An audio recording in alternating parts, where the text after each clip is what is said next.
Yes, guys, welcome back to Happy Birthday. You thought you got away with it. You thought you got away with it. It's I hate George's it. I hate it. birthday. Happy birthday, George. How are you, sir? I'm good. I'm good. How are you, mate? I'm good. I'm I, very good. We've just, go on.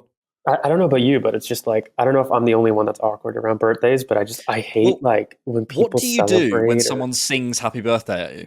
it's horrible. You're What just do you like, do? You thank can't you. sing along because No, that looks weird. it's yours. It's your Like, birthday to me. and You you're just have not a to stand kid there and take anymore, it. so you can't like wait for the candle. You're kind of just like, Oh, I okay, do. I'm wait. Oh, yeah, fair. We're not here to talk birthdays. We're here to talk, George. Asana Diao. Yes. So we've just done an episode of Scout. So we've just had a look at all of his clips. So you can go check out the link in the description for free. Check us out on Patreon on a 7-day free trial. You can go watch us look at Diao sort of clips properly. We can't put that on YouTube, so if you want to go look at that, you can go check that out. That's for patrons and YouTube members. You also get loads of extra ad-free stuff and nice stuff for the Canon podcast. So maybe check it out if you want to. But we're here to talk the deal, the profile, the player. Questions, have a look at him tactically, and so on and so forth. So let's jump into it.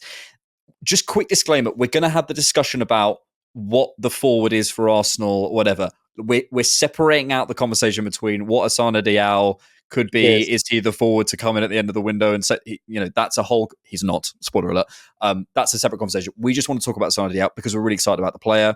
He's a prospect that we really, really like, and we think he could be really suitable for Arsenal. So let's dive into it. If you don't know Asana Diao, let's get you up to date. So, because he's kind of fairly unknown. I hadn't heard of him until about a couple of weeks ago. He's an 18-year-old. He was born in Senegal. He moved to Spain when he was 3 years old. He's now youth international for Spain. Came through at Real Betis sort of end of last year. Lots of hype around him, lots of interest in him. Sort of made his debut for Betis, sort of September, end of last year. And has made 18 appearances for them and is Spain U21 international, sort of in that Yamal kind of class era. What an era of footballers they have coming through. Lots of interest in him.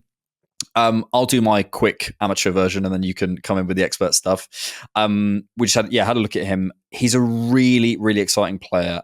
I know what happens with youth prospects is we go, he's so brilliant and all these things, whatever. There are weaknesses to his game. No one's doubting it. But one of the most exciting things for me watching him is how much I think Mikel would like him, and we'll get into that in a second. Which is why we're talking about him. I think he's such a Mikel winger, 2-footed. He can operate all across the front three and properly. If you watch him for Betis, and I have in a couple of games, you can go, he's receiving in the left half space, he's receiving in the right half space. They use him as like a second striker. He can receive on the wing on the back foot. He can receive on the other wing on the back foot. He's really good. His out of possession work, you'll see in the stat, is really, really, really good in terms of the blocks and interceptions and stuff. 18 years old. There's a lot to like. Some issues, which you'll probably come to in just a second. But yeah, there's so much to like, and I'm looking forward to discussing him. So you have a player comparison just to warm us up. So I'd love that. Yeah, he's very much in the Gareth Bale mold of player. So he's as good as Gareth Bale right now, is what you're saying. Yeah, Absolutely. You great. should expect that. You should Great. expect one of the best players to have ever lived to come out at 18 years of age. But he's somebody that had a similar journey. He started in midfield, a little bit deeper, not quite the fullback that Gareth Bale did, but a little bit more in midfield. And he plays almost as a midfielder for Betis. Like there's times when he definitely is pushed inside because Hector Bellerin is somebody that bombs on into kind of that lane 5, but he's very diligent out of possession. So he can operate quite deep and then come a little bit higher. But the Bale comparison is a little bit more in terms of how he creates that separation. And so when you have a look at him, he is 6'1", like we talked about. He's an incredibly useful player in how he uses his body. I think that that's one of his superpowers in terms of he's 6'1" and knows it, as opposed to very few players who are that age and younger who maybe are 6'1" and don't know it.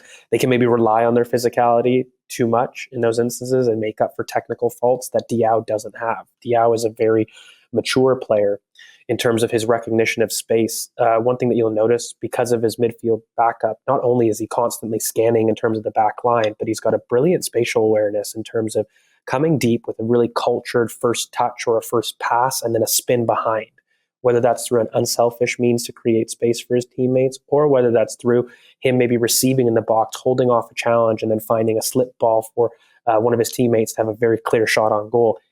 very heads up player, but his use of his body, you'll notice it. It's brilliant, especially in the final third in the box. This is a player that could be left or right.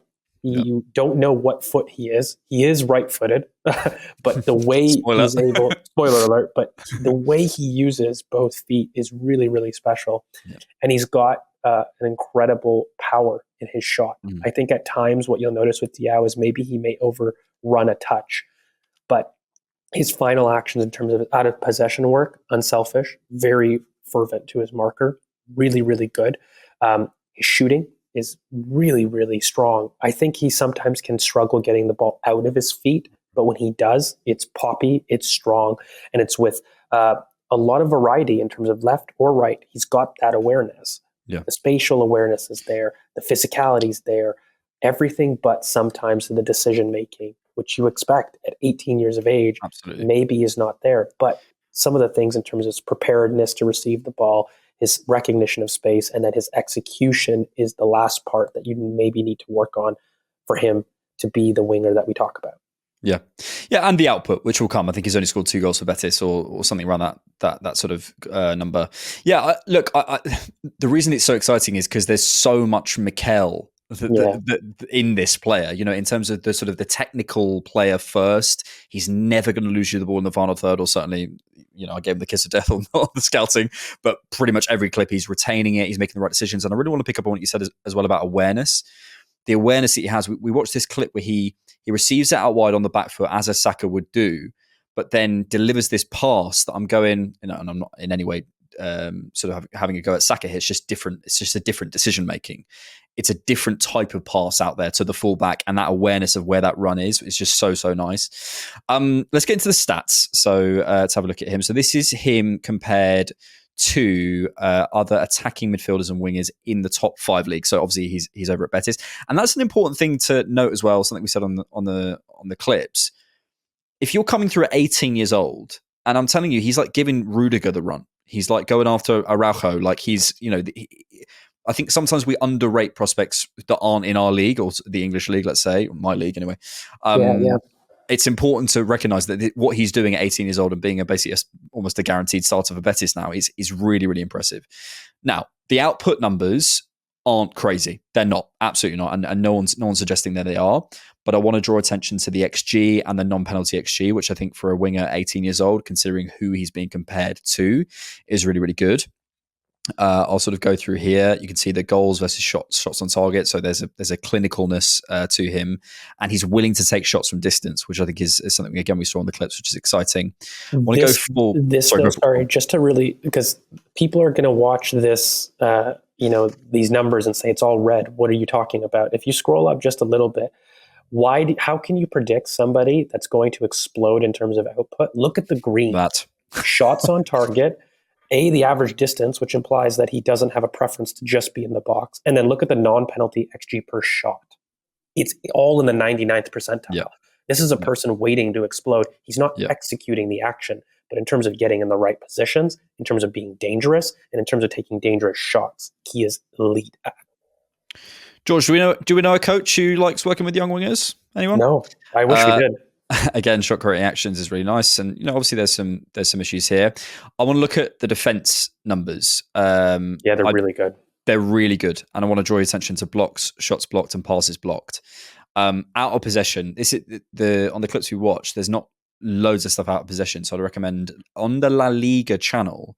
They do a lot of full matches, where you can just go and watch old La Liga games, also games from like a couple of weeks ago, whatever. And you can watch him out of possession. He's scanning. He's really good. All the stuff that you'd expect an 18-year-old winger to just be coming in and going, right, I'm going to run at you. He doesn't do any of that. He's really, really well disciplined. I think always forget his name, Pellegrini, not Pochettino, has gotten well drilled. You can see the tackles and numbers. And yeah, look, we're not going to go past it. Look, there's in terms of shot creating actions and some of these numbers that they're not good. That isn't good, but this is the stuff that's sort of ready to develop. And then we'll just head down to the aerial numbers down here. Again, I think there's something exciting in how he approaches his aerial stuff. The size, a winger, we were sort of making the point as well, weren't we, about like, if you think about corners, for Arsenal, because this is what we're applying it to. If you've got Gabriel and Saliba, whatever, you might be able to say, okay, Newcastle, they can deal with that, but can Kieran Trippier deal with a 6'1" winger? It's another question. Can most fullbacks in the Premier League deal with tall wingers, which is what I like, especially when they've got the pace and the ability in other areas as well. And the aerials one is important because he's actually very strong in aerial duels and he's uniquely acrobatic. I think he's got a really good potency to attack headers and he's got an ability to manipulate his body in the air that's really impressive. I think he still struggles maybe judging the flight of the ball, specifically in aerials, but he's really good in terms of brave being to attack headers, and he's a danger from them as well. It's not just that he wants it and wants the duel, but he's actually dangerous from it as well. George, I'm going to ask you to share your screen. Oh goodness. It's a. Do you know that there is legitimately a part of me that gets afraid every time? I know. That's why I say it's not. It's not even a gimmick. I genuinely don't like it. Let's have a look. So how could he fit in? Because I think this is again applying it to Arsenal. I think there's a lot of application here. Absolutely, and I'm always hesitant to kind of put our quote unquote a best team in here, and I think this is probably pretty defensive as a team. But genuinely speaking, I think Yuri and Timber, we can't expect Calafiori to maybe start, but no matter, you can probably have either or in here. I've just gone with Timber. Diao will definitely start kind of in that left wing area right now for Arsenal. I mean, you're not going to have him over Saka, but what's brilliant is he's basically somebody that could be a touchline winger that if you would have liked to have a Timber kind of operate in these half spaces, and you could maybe have a traditional double pivot and this box midfield that we have always kind of come to know.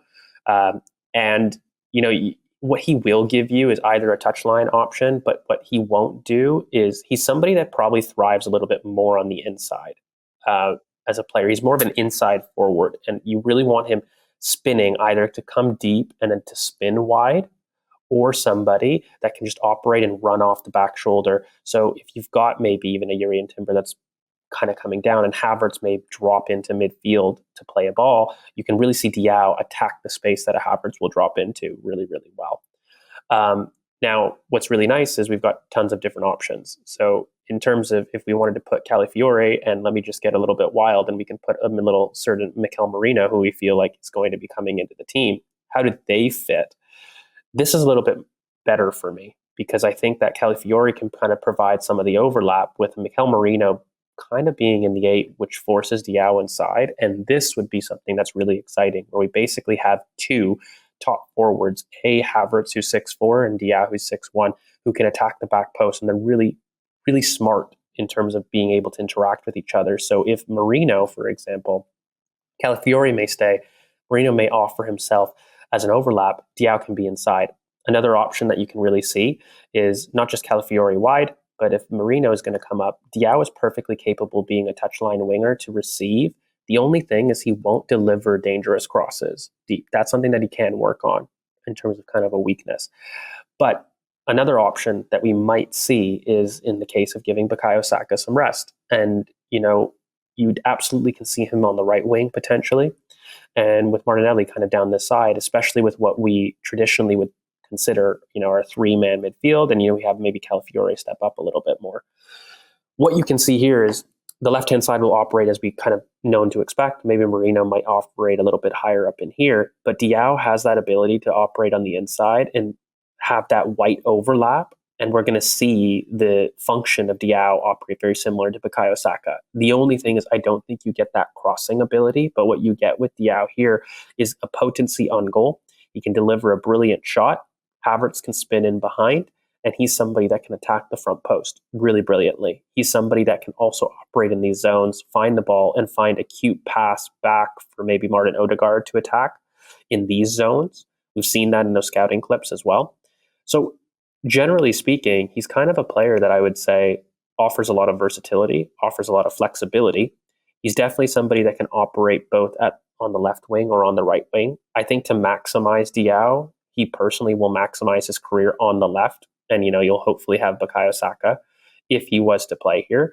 That's how you get the best out of Diao specifically. But he's not somebody that I would say struggles to maybe find form left or right. He's not somebody that I think struggles touch line or inside. He's very flexible. So, universal winger, both sides, very two-footed, very pacey, very good in terms of his brain, in terms of his spatial awareness. And so you can see him operate either wing. Yeah. Well, just quickly, what do you see as the biggest maybe barrier for him right now? His age and the fact that he's played less than 100 appearances in senior football. Quite simply that. I cannot endorse him more as a talent. I think he's one of the better talents that I've seen. It's very few times. I was actually having this conversation with somebody. I don't feel that there's many wingers on the market that excite me. And in general, in world football, I would argue there's a real dearth of top wing talent. And I think for me, what excites me is I don't think he's a pure winger, and he's a very unorthodox kind of winger. And that excites me. I think he's very modern in terms of his approach. And those typical pace and power type wingers relied on their physicality to make decisions. He doesn't. He's incredibly smart. And so he has it, but he doesn't use it or abuse it, rather.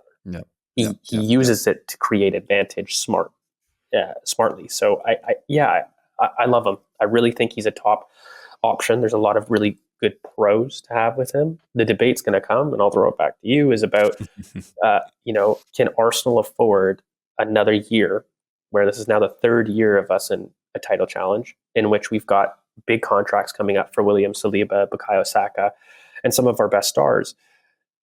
Can the team afford another challenge? And at what point do you sit there and demand title, demand box efficiency, by the way? And I've talked about how brilliantly I feel his potential is, but I'd be lying if I told you he walks in tomorrow and gives us 20 league goals. That's not the step.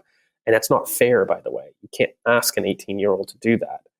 But do I believe he could get there? Do I believe he could be one of the best wingers in the world? Yes, 100%. You will not have a problem recruiting Diao. There's no club in world football that will say that was a mistake. It's the most guaranteed successful signing I can probably give you. But it won't come now. It'll come in 2 years. We had a question from, let me just read the @ out, as long as it isn't rude. The @ was, Mikel Warteta. If we were to sign him, what would be his long-term future at the club? And yeah, I agree with you. I think it's not only not right for him, it would be negligent to sign him as the guy that we're expecting. Solution. I think it would be unfair on him.